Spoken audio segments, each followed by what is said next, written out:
Eh bien, yoplait tout le monde, comment allez-vous? Moi ça va super. Aujourd'hui on se retrouve pour une nouvelle vidéo où aujourd'hui je vais vous faire l'unboxing d'une nouvelle espèce qui sera présente sur la chaîne YouTube. Alors l'espèce en question c'est l'Aphaenogaster subterranea. C'est une espèce qu'on retrouve disons partout en France et qui est vraiment très sympathique en termes d'élevage et en termes de comportement. Et c'est surtout une espèce qui a la particularité de ne pas avoir de jabot social. En gros précisément elle ne peut pas partager de liquide sucré avec ses autres ouvrières vu qu'elle n'a pas de deuxième estomac. Et c'est un peu disons comme les messors, elle doit prendre la nourriture et l'amener directement au nid. Du coup, c'est préférable d'avoir une aire de chasse avec du substrat pour qu'elle puisse déplacer le liquide sucré sur le substrat au nid ou au tube. Et du coup, c'est l'un des arguments principaux qui m'a fait acquérir cette espèce. Avant de vous montrer l'espèce dans le colis, on a une aire de chasse qui nous vient de la part de chez Messo, que j'ai racheté à Antmax.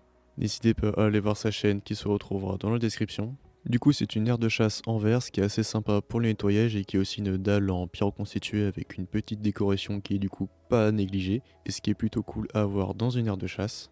Et là, je vous fais quelques plombs pour vous montrer en détail l'aire de chasse et ses petits mystères, même si on n'a pas beaucoup. Mais voilà, en général, je suis assez satisfait de cette aire de chasse et j'ai hâte de la relier aux Aphaeno. Et bien sûr, la chaîne de Messo se retrouvera dans la description si vous voulez avoir ce genre d'aire de chasse. Et petite précision, il fait aussi des petits nids, alors n'hésitez pas à aller voir. Il est maintenant l'heure de vous montrer la petite colonie d'Aphaenogaster. Bon, malheureusement ça va être compliqué de vous la montrer dans cette vidéo car tout simplement il y a le substrat qui recouvre quasiment toute la totalité du tube. Et là du coup ce que je vais faire c'est que je vais tenter un déménagement dans ce petit nid qui m'avait quasiment jamais servi. Donc là ce que j'ai fait c'est que du coup j'ai bien relié le tube à essai avec le nid et j'ai mis un peu pour les appâter un liquide sucré et un peu de protéines comme ça peut-être à en se dire ouais peut-être un truc intéressant à voir. Mais malheureusement quelques jours après c'est un échec. Je pense qu'en fait elles sont plus adaptées dans le tube à essai pour le moment vu que là on a peut-être une petite trentaine d'ouvrières et je pense que le nid est peut-être un peu trop grand pour du coup la taille de la colonie. Mais je vais quand même laisser avec le nid relié comme ça fait une petite aire de chasse. Comme ça m'évite de sortir une nouvelle aire de chasse directement. Comme ça après elles auront le nid